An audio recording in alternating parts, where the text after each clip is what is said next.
Hi Virgo, welcome to a new feature of mine. I'm going to be doing general tarot readings twice a month in addition to separate love readings, which, depending upon how that interests you, you can choose to watch or not watch. And I probably will also be doing a brief astrological update every month separately. And so this period covers from October 1st through the 16th. And on the 16th, we actually have a full moon in Aries. And so for you, Aries is your 8th house of intimacy. So how can this affect you? Well, full moons can be times when you discover something. So this may be self-discovery. You may discover something about yourself in terms of how you relate to, on the deepest level to a partner, or you may discover something about not only your own soul, or it's more of the, I don't know if you'd say psyche or soul, but also it could have to do with, an intimate partner's psychological makeup, or it could have to do with something regarding metaphysical matters. The 8th house can deal with the tarot, astrology, reincarnation. So you may have some revelation in that regard as well.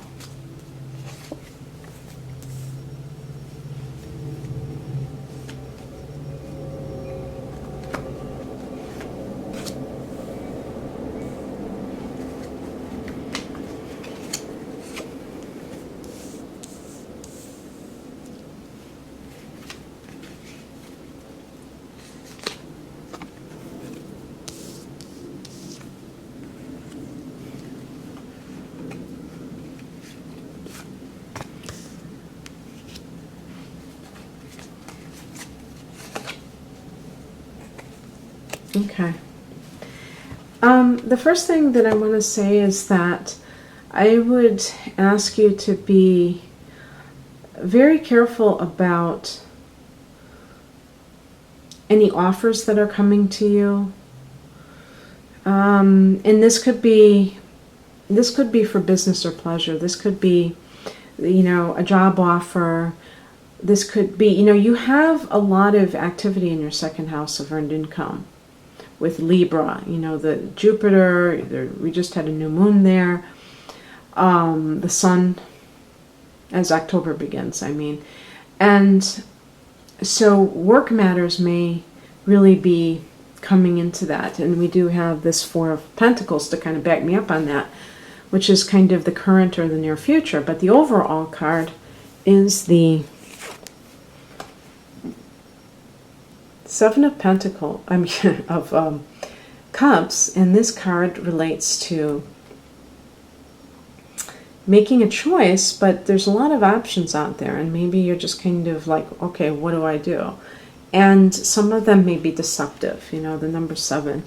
There could be some kind of, somebody might be kind of telling you what you want to hear, and you think you're making one choice, but you're actually going to get something else. In the recent past, and this could be in relationships too, that somebody is misrepresenting themselves in a relationship. This is like something coming in a new emotional relationship.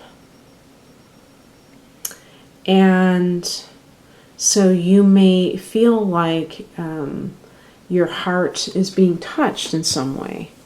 And you may be very tempted to kind of make that choice because, it feels like a very good thing. But maybe there's, the other possibility too is that you already have somebody. And so you're a little bit confused, which the Seven of Cups can indicate confusion, about whether or not to go with the new situation or to continue with the old. This card, which is kind of like the current or the near future, is about you being very fiscally conservative, a good money manager, holding on. Sometimes this could be somebody holding on too tightly, holding on for dear life to their finances or for their career. So it might be that you are confused about whether or not to take this choice because you are afraid of risking your financial security. And I definitely feel like if you don't really think that this is solid, I would trust your gut because, as an earth sign, you tend to be very pragmatic and capable of seeing things on that level and being able to see if something is viable or not and not being taken for a ride.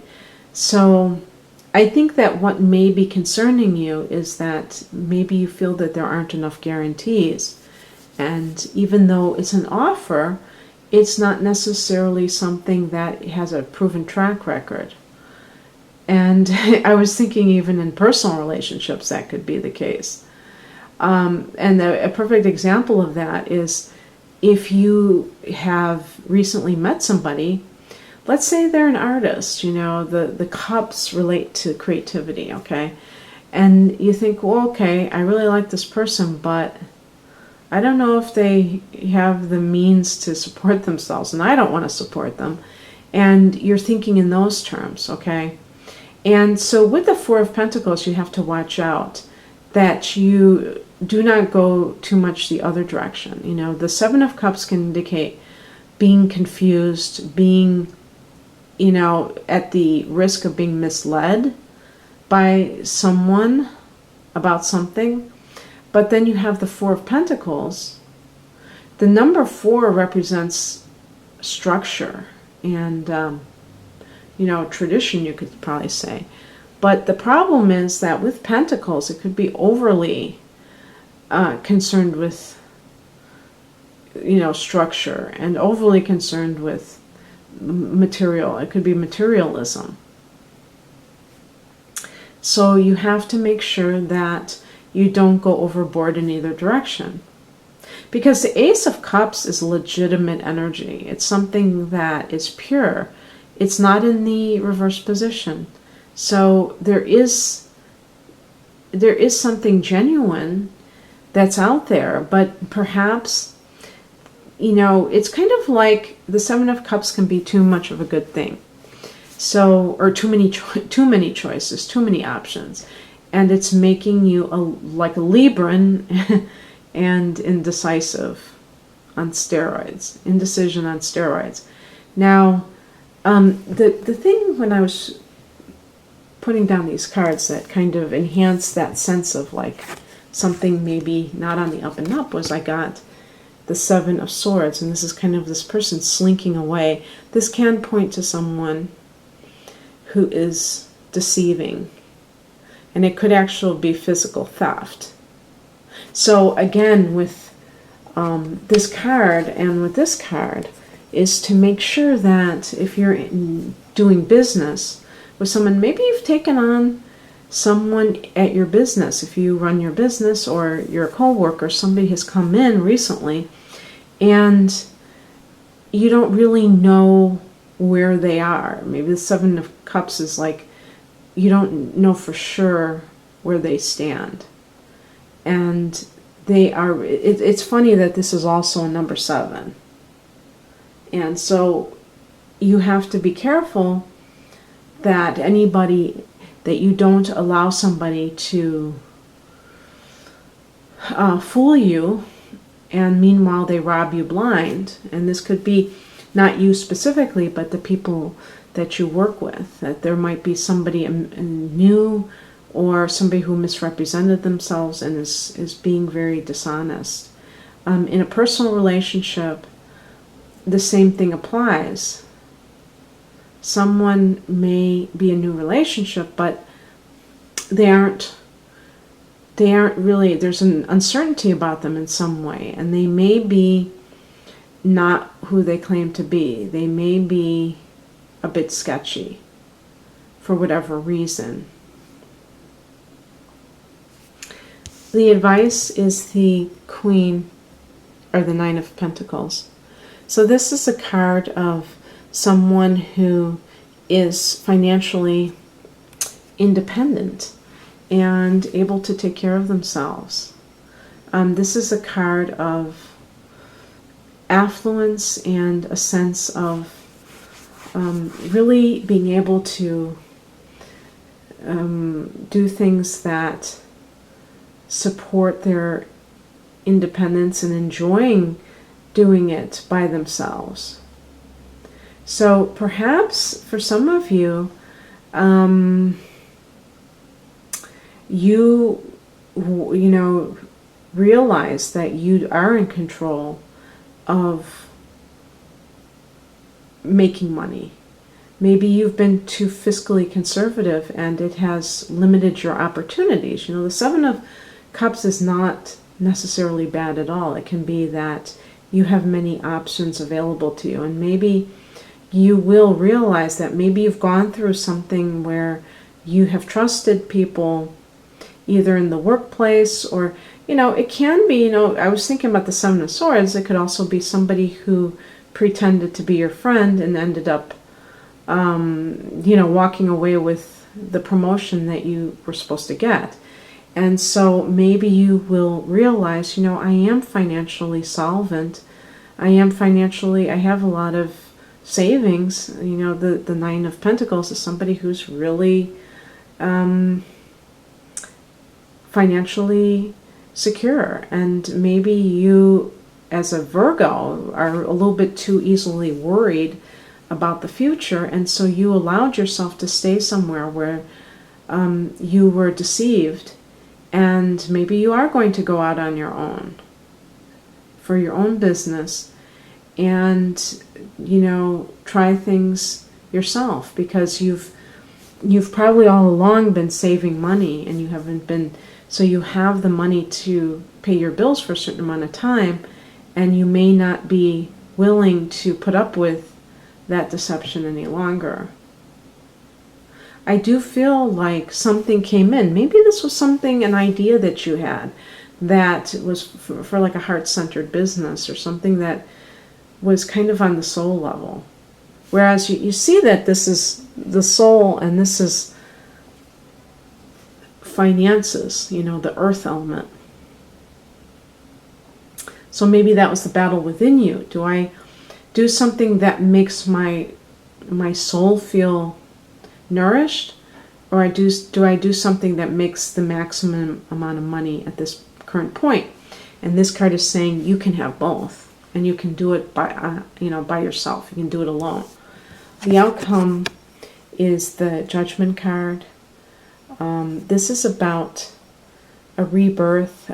Maybe you've gone through a lot of difficulties, and if you've put in your time, if you've put in the energy on a project, it will probably begin to pay off for you.